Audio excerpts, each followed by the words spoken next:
জাতির আজকে এই অবস্থা হওয়ার কারণ কি? মুসলমান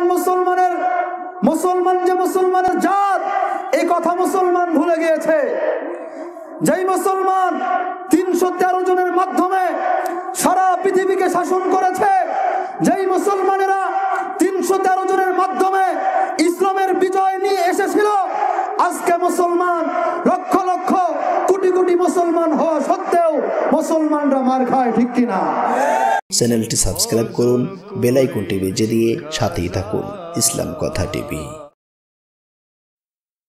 জিয়ারতে মদিনা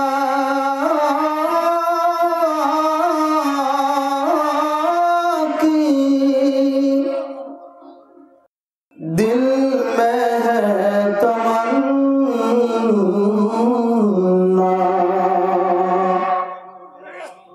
नहीं है मेरे पास सफर की समाना। अल्लाहुम्मा सल्ली अला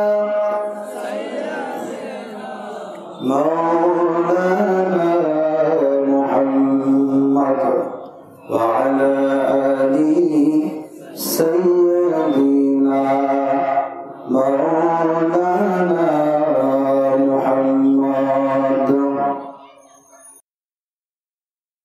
अदम से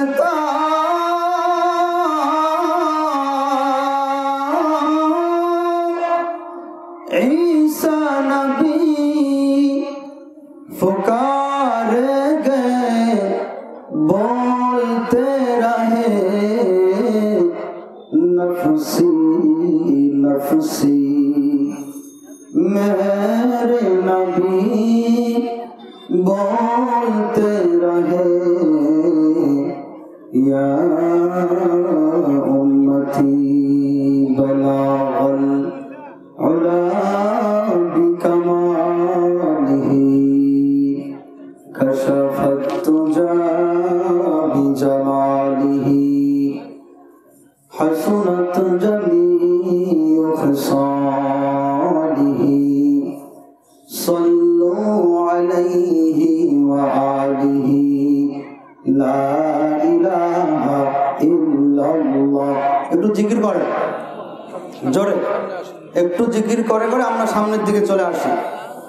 লা ইলাহা ইল্লাল্লাহ, লা ইলাহা ইল্লাল্লাহ, জোরে লা ইলাহা ইল্লাল্লাহ, লা ইলাহা ইল্লাল্লাহ।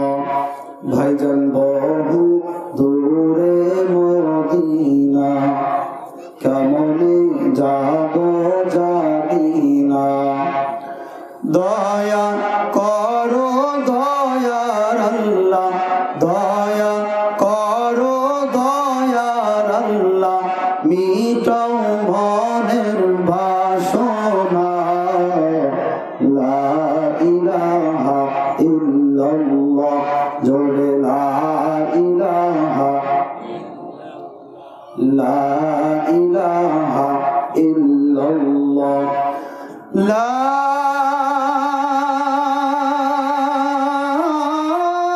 ইলাহা ইল্লাল্লাহ মুহাম্মাদুর রাসূলুল্লাহ। সম্মানিত উপস্থিতি, আল্লাহ তাআলার কাছে লাখো কোটি শুকরিয়া যে মহান রব্বুল আলামিন আপনাকে আমাকে এই ফিতনা ফাসাদের জামানায় আল্লাহ তাআলা দিনী এক মাহফিলে আসার বসার তৌফিক দান করেছেন। এজন্য আপনি আমি সকলেই দিল থেকে শুকরিয়া আদায় করি, আলহামদুলিল্লাহ। আমরা আজকের এই মাহফিলে আসতে পেরে খুশি না বেজার? মানুষ যখন খুশি হয়, খুশির আওয়াজ কম হয় না বেশি হয়? বেশি হয় না কম হয়? আমার মনে হচ্ছে আপনারা খুশি না। আমরা যদি খুশি হয়ে থাকি তাহলে আমরা আবারও জোরে সোরে শুকরিয়া আদায় করি, আলহামদুলিল্লাহ। যাকে সৃষ্টি না করলে আল্লাহ তাআলা আপনাকে আমাকে দুনিয়ার কাউকে সৃষ্টি করতেন না। সেই মহা মানবের প্রতি সংক্ষিপ্ত আকারে দুরূদ পড়ি সাল্লাল্লাহু আলাইহি ওয়াসাল্লাম। সম্মানিত উপস্থিতি, আজকের এই মাহফিলের আয়োজন করা হয়েছে কি জন্য কেউ বলতে পারবেন? আমরা এখানে আসবো, ওয়াজ মাহফিল শুনবো, চলে যাব, আবার পরের বছর আয়োজন করা হবে, আবার শুনবো, আবার চলে যাব। সেজন্য আপনি আমি যেন জাহান্নাম থেকে নিজের নামটাকে জাহান্নামের খাতা থেকে জান্নাতের খাতায় উঠাতে পারি, সেজন্যই, ঠিক কিনা? আপনি আমি কিভাবে নিজের জীবনকে সুন্দর করব, সেই তার ধারাবাহিকতায় আজকের এই মাহফিলের আয়োজন করা হয়েছে, ঠিক কিনা? তো কি হচ্ছে, আমরা কি করতেছি? প্রতিদিন মাহফিল শুনতেছি, সারা রাত মাহফিল শুনতেছি, অনেক দূর থেকে বক্তা নিয়ে আসি, লক্ষ লক্ষ টাকা তাদেরকে আমরা দেই, ওয়াজ শুনেই যাচ্ছি। মসজিদে যে আমাদের ইমাম সাহেবরা প্রতি জুমার নামাজে আলোচনাগুলো করে, এগুলোর উপরে যদি আমরা আমল করতাম তাহলে এই ওয়াজ মাহফিলের দরকার ছিল না। দরকার ছিল না। তো আমরা আজকে এই মাহফিল থেকে নিয়ত করি, আজকে নিয়ত করেন যে অতীতে যা করেছি সবকিছু ভুলে গেলাম, আজকের থেকে নিয়ত করব, এখানে যতগুলো বক্তা আলোচনা করবে সকলের কাছ থেকে নিয়ে একটা করে আমল আমি এখান থেকে নিয়ে যাব। আমি আমার বাসায় গিয়ে আমার নিজের জীবনটাকে আমি পরিবর্তন করব। এই নিয়ত করতে পারবো না ইনশাআল্লাহ? একটু দুইটা হাত উঠে দেখান আল্লাহকে। নারায়ে তাকবীর। আল কোরআনের আলো, আল হাদিসের আলো, ঘরে ঘরে জালো, আজকের মাহফিল সফল হোক, সফল হোক। নারায়ে তাকবীর। আল্লাহু আকবার। হাত নামান। ভাইরা আমার, আজকে আলোচনা হবে কোথা থেকে? কোরআন থেকে, ঠিক কিনা? আজকের আলোচনা হবে কোরআন থেকে। কোরআনের বাহিরে কোনো কথা হবে না ইনশাআল্লাহ। কোরআন শুনলে লাভ না লস? জোরে বলেন, কোরআন শুনলে লাভ না লস? লাভ। আজকে আমরা কোরআন থেকে দূরে না কাছে? জোরে বলেন, আমরা কোরআন থেকে দূরে না কাছে? দূরে। আমাদের সমাজে এক ধরনের লোকের সন্ধান পাওয়া যায়, তারা নামাজেও আসে না, তাহাজ্জুদেও আসে না, মসজিদেও আসে না, মাদ্রাসাও যায় না, কিন্তু যখন কোরআনের মাহফিলের আয়োজন করা হয় তাদের শরীরে চুলকানি শুরু হয়ে যায়। এরকম এক ধরনের লোক আছে না নাই? আছে না নাই? এখানে কি কেউ আছেন? কেউ নাই? আপনাদের মধ্যে থেকে একজন বের হয়ে চলে যাবে। কারণ যখন হুজুর আপনার পক্ষের ওয়াজ করবে, নরম নরম তেলতেলা ওয়াজ করবে, তখন আপনি খুশি। যে মাত্র আপনার বিরুদ্ধে কথাটা চলে যাবে, আপনি হুজুরকে ডাইরেক্ট অ্যাকশন, বাঙ্গি ফাটা, ঠিক কিনা? স্টেজ থেকে নামারও সময় দেয় না। এরকমও আমরা বাংলাদেশে লক্ষ্য করতেছি, একজন কোরআনের আলোচক আলোচনা করতেছে, তার বিপক্ষে যাওয়ার কারণে সে তাকে সেখানেই আক্রমণ করতেছে, আছে না নাই? আমি তাদেরকে বলতে চাই, কোরআনের কথা শোনার কারণে যদি আপনার শরীরে চুলকানি ওঠে, তাহলে আমি আপনাকে উপদেশ দিতে চাই, আপনি আজকের থেকে শুনে যান, যেই মুসলমানের কাছে কোরআনের কথা গেলে যার শরীরে চুলকানি ওঠে, সে কখনো মুসলমান হতে পারে না, ঠিক কিনা? সে মুসলমানের ঘরে জন্ম নিতে পারে, কিন্তু সে কখনো মুসলমান হতে পারে না। কারণ মুসলমানরা যখন কোরআনের কথা শুনে তাদের ঈমান বৃদ্ধি পায়, ঠিক কিনা? এটা কি আমার কথা? স্বয়ং আল্লাহ তাআলা বলেছেন। ভাইরা আমার, বন্ধুগণ আমার, আল্লাহ তাআলা রব্বুল আলামিন জানায় দিয়েছেন, ওয়া ইযা তুলিয়াত আলাইহিম আয়াতুহু যাদাতুহুম ঈমানাও ওয়া আলা ربهم وعلى ربهم يتوكلون الله أكبر যখন তোমাদের সামনে কোরআন তেলাওয়াত করা হবে তোমরা চুপচাপ এই আলোচনাগুলো কোরআনের তেলাওয়াত শুনবা শোনার কারণে শোনার মাধ্যমে তোমাদের ঈমান বৃদ্ধি পাবে ঠিক কিনা ভাইরা আমার আজকে আমরা কোরআন থেকে দূরে থাকার কারণে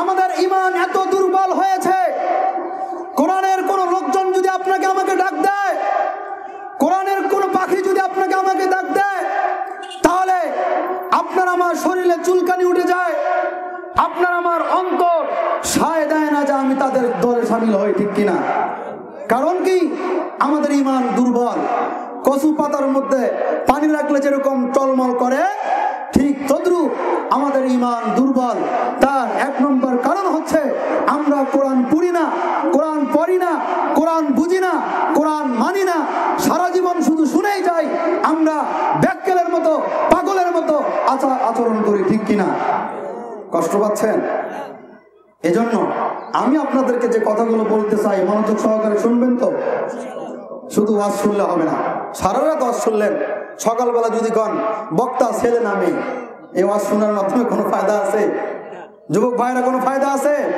কোনো ফায়দা নাই ও আমার যুবক ভাইরা তোমার দিকে পৃথিবী তাকিয়ে আছে যুবক ভাইরা তোমার দিকে পৃথিবী তাকিয়ে আছে সংশোধন হও কোরআন থেকে নিজের জীবন গড়ো ঠিক কিনা আমরা কোরআন দিয়ে আমাদের জীবনকে সাজাতে চাই পারবো না ইনশাআল্লাহ একটু আবার হাত তুলে দেখান আল্লাহ সকলকে কোরআন অনুযায়ী জীবন পরিচালনা করার তৌফিক দান করুন সকলে বলি আমিন ভাইরা আমার বন্ধুগণ আমার আসুন আমি ভূমিকায় না গিয়ে সরাসরি আমার আলোচ্য বিষয়ে আমি চলে যাব ইনশাআল্লাহ আমি যে আয়াতে কারিমা আপনাদের সামনে তেলাওয়াত করেছি আমার সাথে সাথে যারা পারেন মুখ মিলা একটু পড়েন আউযু বিল্লাহি মিনাশ শাইতানির রাজীম বিসমিল্লাহির রাহমানির রাহিম আমি যে আয়াতে কারিমা আপনাদের সামনে তেলাওয়াত করেছি আল্লাযী খালাকাল মাউতা ওয়াল হায়াতা লিয়াবলুয়াকুম আইয়ুকুম আহসানু আমালা আল্লাহ তাআলা এই আয়াতে কারিমার মধ্যে বলতেছে হে আমার বান্দারা আমরা সকলে একটু দুইটা হাত তুলি সবাই হাত তুলি এরকম করে লাড়া দেন বলেন নারায়ে তাকবীর হাত নামান আমার দিকে মনোযোগ দেন একটু দয়া করে যতটুকু সময় বলবো মনোযোগ সহকারে শুনতে হবে ভাইরা আমার আল্লাযী খালাকাল মাউতা ওয়াল হায়াতা লিয়াবলুয়াকুম আইয়ুকুম আহসানু আমালা আল্লাহ তাআলা রব্বুল আলামিন এই আয়াতের মধ্যে বলতেছেন হে আমার বান্দারা আমি তোমাদেরকে দুই কারণে সৃষ্টি করেছি আল্লাহ তাআলা আপনাকে আমাকে কয় কারণে সৃষ্টি করেছে জোরে বলেন আরো জোরে সবাইকে বলতে হবে এটা একটা ক্লাস এটা একটা কি ক্লাস একটু বুঝতে হবে আমরা শুধু কণ্ঠের পাগল বক্তা যদি সুন্দর হয় কণ্ঠটা যদি ভালো হয় আর যদি একটু গরম থাকে তাহলে আওয়াজ ফাটাফাটি ঠিক কি না এরকম হলে হবে না ভাই সারা জীবন ওয়াজ শুনে যাব কোনো ফায়দা হবে না একটু মনোযোগ দেন দেখবেন যে ইনশাআল্লাহ ভালো লাগবে কোরআনের কথা শুনলে ভালো লাগে না খারাপ লাগে ভালো লাগবে মনোযোগ দেন আল্লাহ তাআলা আপনাকে আমাকে কয় কারণে সৃষ্টি করেছে দুই কারণে এক নম্বর আপনাকে আমাকে আল্লাহ তাআলা পরীক্ষা করার জন্য দুনিয়াতে পাঠাইছেন কি করার জন্য পরীক্ষা করার জন্য দুই নম্বর কে কত নেক আমল করতে পারি সেটা দেখার জন্য এক নম্বর কি জোরে বলেন সবাই বলেন আরো জোরে দুই নম্বর নেক আমল করার জন্য তাহলে আপনাদের কাছে আমার প্রশ্ন এই আয়াতের মাধ্যমে আপনি আমি কি বুঝতে পারলাম যে আল্লাহ তাআলা আপনাকে আমাকে পরীক্ষা করার জন্য দুনিয়াতে পাঠাইছে আর আপনি আমি পরীক্ষার হলের মধ্যে আছি ঠিক কিনা ভাইরা আমার বন্ধুগণ আমার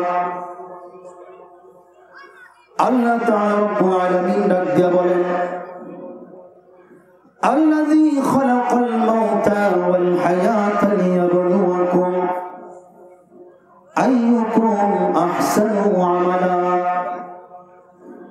ও আমার বান্দারা, আমি তোমাদেরকে দুই কারণে সৃষ্টি করেছি। এক নম্বর, তোমাদেরকে পরীক্ষা করার জন্য সৃষ্টি করেছি। দুই নম্বর, কে কত নেক আমল করতে পারো সেটা দেখার জন্য সৃষ্টি করেছি। তাহলে বোঝা যায় আপনি আমি পরীক্ষার হলের মধ্যে আছি। আল্লাহ তাআলা আরো বলেন, ওয়ালানাবলুওয়ান্নাকুম বিশাইইন মিনাল খাউফি ওয়াল জু'i ওয়া নাকসিন মিনাল আমওয়ালি ওয়াল আনফুসি ওয়াথ থামারাত ওয়া বাশশিরিস সাবিরিন। আল্লাহু আকবার। আল্লাহ তাআলা রব্বুল আলামিন ডাক দিয়ে বলেন, ওয়ালানাবলুওয়ান্নাকুম বিশাইইন মিনাল খাউফ। খাউফ মানে ভয়। খাউফ মানে কি? খাউফ মানে ভয়। ও আমার বান্দারা, আমি তোমাদেরকে খাউফ, ভয়ের মাধ্যমে পরীক্ষা করব। আল্লাহ তাআলা মাঝে মধ্যে আপনাকে আমাকে পরীক্ষা করেন ভয় দেখাইয়া। যখন তুফান শুরু হয়ে যায় তখন বান্দা ভয় পায় কি পায় না? যখন ভূমিকম্প শুরু হয় তখন বান্দা ভয় পায় কি পায় না? করোনার মতো যখন কোন মহামারী আপনার আমার সমাজে চলে আসে তখন বান্দারা ভয়ে মসজিদে ছুটে চলে যায়, ঠিক কিনা? ভাইরা আমার, করোনা যখন শুরু হয়েছিল তখন মসজিদে মুসল্লির কোনো অভাব নাই, ঠিক কিনা? অভাব ছিল। আর ইমাম সাহেব বলতেছে মসজিদে আসা যাবে না, কমিটির লোকজন বলতেছে আসা যাবে না, তারপরও একদল লোক কয় ইমাম সাহেব কমিটির দালাল, এই সেই কমিটি পাগল হয়ে গেছে, আমাদেরকে মসজিদে যাইতে দেয় না। এরকম লোক আছে না? নাই নাই? আরে ইমান বেড়ে গেছে। কারণ কি? ভয় পাইছে। কি পাইছে? ভয় পাইছে। ও মুসলমান, আল্লাহ আপনাকে আমাকে মাঝে মধ্যে পরীক্ষা করেন। আল্লাহ কিন্তু মাঝে মধ্যে ছাড় দেন। ধরে না, ধরলে কিন্তু ছাড়ে না, ঠিক কিনা? আল্লাহ তাআলা মাঝে মধ্যে ধরেন, মাঝে মধ্যে ভয় দেখাইয়া পরীক্ষা করেন। কোন বান্দাকে বড় অসুস্থতা দিয়ে পরীক্ষা করেন। আপনার যদি সারা দিনে 5-7 বার পাতলা পায়খানা হয়, মনের মধ্যে একটা ভয় সৃষ্টি হয়ে যায় কি যায় না? আবার যদি কোনো নেতার কোনো বড় অসুস্থ কোনো রোগী, তাকে কোনো বড় রোগ ধরে, তারপর তার মনের মধ্যে ভয় সৃষ্টি হয়ে যায়। দেখবেন কোন রোগীর কাছে যখন আপনি সাক্ষাৎ করার জন্য চলে যাবেন, ওই রোগীর কথাবার্তা নরম হয়ে যাবে। এতদিন দাপটে ছিল, নেতার গরমে রাস্তাঘাটে চলা যায় না, মানুষের সাথে সব সময় গম্ভীর ভাবে চলাফেরা করে, এরকম সমাজে লোক আছে না নাই? আপনাদের সমাজে নাই? আছে। ওই লোকটাও যদি অসুস্থ হয়ে যায়, 1 মাস যদি বিছনায় পড়ে থাকে, তার কাছে যখন যাবেন সে দেখবেন যে তার মতো ভালো মানুষ আর নাই। তার কথাবার্তা সুন্দর, মনে হচ্ছে ফেরেশতা আসমান থেকে নাজিল হয়েছে, ঠিক কিনা? ভাইরা আমার, ভয় পেয়েছে। আল্লাহ তাআলা ভয় দেখায়, ও বান্দা, দুনিয়াকে কি তুমি আসল মনে করেছো? আমরা তো দুনিয়াকে আসল মনে করি। দুনিয়ার পেছনে এমন ভাবে ছুটি যে আমি যদি দুনিয়াকে অর্জন করতে পারি তাহলে আমি সফল কাম। এটা মিথ্যা কথা। আমরা দুনিয়াকেই আমাদের লক্ষ্য উদ্দেশ্য বানাইছি বিদায় আজকে আল্লাহ তাআলার গজব, আল্লাহ তাআলার আযাব আমাদেরকে গ্রেফতার করেছে, ঠিক কিনা? আমাদের লক্ষ্য উদ্দেশ্য কি হবে? আখিরাত। আমাদের লক্ষ্য উদ্দেশ্য কি? আখিরাত।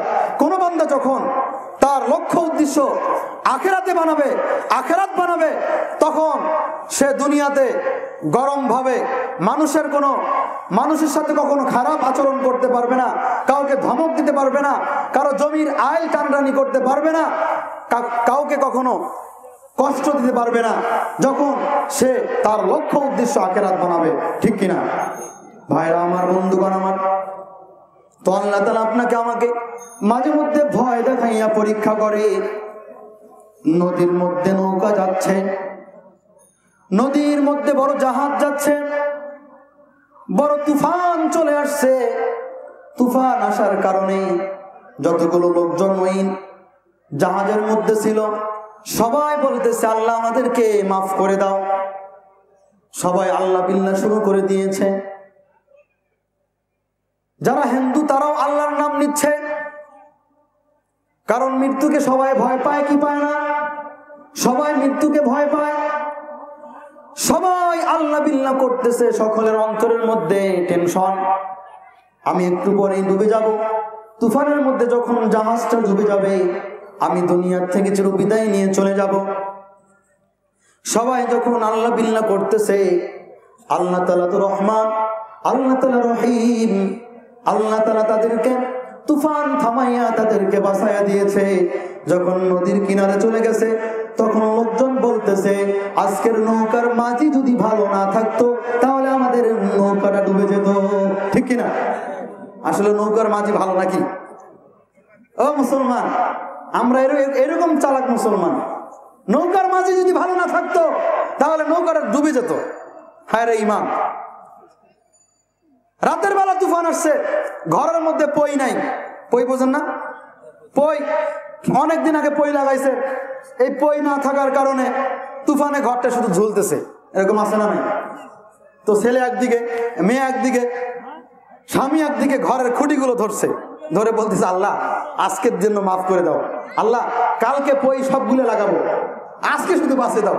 মান সম্মান যাবে, ঘর যদি গাছ পড়ে শেষ। আছে না নাই? এখন আল্লাহ তাআলা দয়ালু, আল্লাহ রহমান রহিম, তিনি তুফান সরায়া তাদেরকে হেফাজত করছেন। সকালবেলা কয়েছে ঘরের যদি কান্ডির বাসটা খুঁটিটা ভালো না থাকিলে হয়, ঘরটা গোড়ায় পড়ে গেলে হয়। আছে না নাই? নাউজুবিল্লাহ বলেন। আছে না এরকম মুসলমান? হায় রে মুসলমান, আমাদের ইমান এরকম। ভাইরা আমার, বন্ধুগণ আমার, আল্লাহ তাআলা মাঝে মধ্যে পরীক্ষা করেন, ভয়ের মাধ্যমে পরীক্ষা করেন। ওয়ালানাবলুওয়ান্নাকুম বিশাইইম মিনাল খাউফি ওয়াল জু'i ওয়া নাকসিম মিনাল আমওয়াল। জু' মানে ক্ষুধা। জু' মানে কি? ক্ষুধার মাধ্যমে পরীক্ষা করে কি করে না? যারা গরিব অনেক সময় ক্ষুধায় পড়ে যায়, অভাবে পড়ে যায়, অভাবের তাড়নায় ক্ষুধায় পড়ে। আপনি আমি মানুষের টাকা পয়সা আত্মসাৎ করি কি করি না, এটা আল্লাহ তাআলা দেখতে চায়। আল্লাহ তাআলা দেখতে চায় বান্দা তুমি অভাবে পড়ে, ক্ষুধায় পড়ে মানুষের টাকা পয়সা আত্মসাৎ করো, ডাকাতি করো, চুরি করো কিনা, আমি সেটা দেখতে চাই। অভাবে পড়লে সুদের টাকা আনো কিনা, আমি সেটা দেখতে চাই। এরকম মুসলমান আছে না নাই? কষ্ট পাচ্ছেন? পেটে কয় জীবন বাঁচা ফরজ। জীবন বাঁচা কি? জীবন বাঁচা ফরজ না ইমান বাঁচা ফরজ? জোরে বলেন। জীবন বাঁচা ফরজ নয়, ইমান বাঁচা ফরজ। আপনার জীবনটা আপনি কি করবেন ইমান যদি না থাকে? এটা আমরা অনেক আগের থেকে শুনে আসতেছি যে জীবন বাঁচা ফরজ। এটা আজকের থেকে শিক্ষা নেন যে ইমান বাঁচা ফরজ। ইমান ঠিক থাকলে জীবনের কোনো দরকার আছে? জোরে বলেন, কোনো দরকার আছে? কোনো দরকার নাই। মাঝে মধ্যে ক্ষুধা দিয়ে পরীক্ষা করেন। ওয়াল জু'i ওয়া নাকসিম মিনাল আমওয়াল। মাঝে মধ্যে ধন দৌলতের ক্ষতি দিয়ে পরীক্ষা করেন কি করেন না? যারা নির্বাচনে দাঁড়ায়, 5 জন প্রার্থী দাঁড়ায়, 4 মিনিট নির্বাচনে 5 জন প্রার্থী দাঁড়ায় ছিল, তার মধ্যে একজন হয়েছে 4 জন 10 লাখ 20 লাখ 50 লাখ টাকা শেষ। আছে না নাই? আছে না নাই? আল্লাহ তাআলা আপনাকে আমাকে মাঝে মধ্যে ধন দৌলতের ক্ষতি দিয়ে পরীক্ষা করেন। ও বান্দা, তুমি যখন বিপদে পড়ে যাও, তুমি কি আমার কাছে চাও নাকি বান্দার কাছে চাও? আমি সেটা দেখতে চাই। আমরা কার কাছে চাই? বান্দার কাছে চাই। মিথ্যা কথা বলবেন না। আমরা বান্দার কাছে চাই, আল্লাহর কাছে চাই না। আল্লাহর কাছে চাইলে এ জাতির এই অবস্থা কখনো হতো না। ঠিক কিনা? জাতির আজকে এই অবস্থা হওয়ার কারণ কি? মুসলমান যে মুসলমানের জাত, এই কথা মুসলমান ভুলে গিয়েছে। যেই মুসলমান 313 জনের মাধ্যমে সারা পৃথিবীকে শাসন করেছে, যেই মুসলমানেরা 313 জনের মাধ্যমে ইসলামের বিজয় নিয়ে এসেছিল, আজকে মুসলমান লক্ষ লক্ষ কোটি কোটি মুসলমান হওয়া সত্ত্বেও মুসলমান মুসলমানরা মার খায়, ঠিক কিনা ভাইরা আমার? আমরা যদি আমাদের দাম জানতাম, আমাদের মর্ম বুঝতাম, তাহলে আজকে আমরা মার খেতাম না। কারণ আমরা মুনাফিক মার্কা মুসলমান, ঠিক কিনা? সবাইকে তাল দেয়, একবার এদিকে একবার এদিকে, মানে যেদিকে বৃষ্টি সেদিকে ছাতা, এরকম আছে না নাই? এরকম অসংখ্য লোক এখানে আছে। কষ্ট নেবেন না, আমি কথাগুলো বলতেছি দরদ নিয়ে। আপনাদের সাথে আমার কোনো শত্রুতা আছে? কোনো শত্রুতা আছে? কোনো শত্রুতা নাই।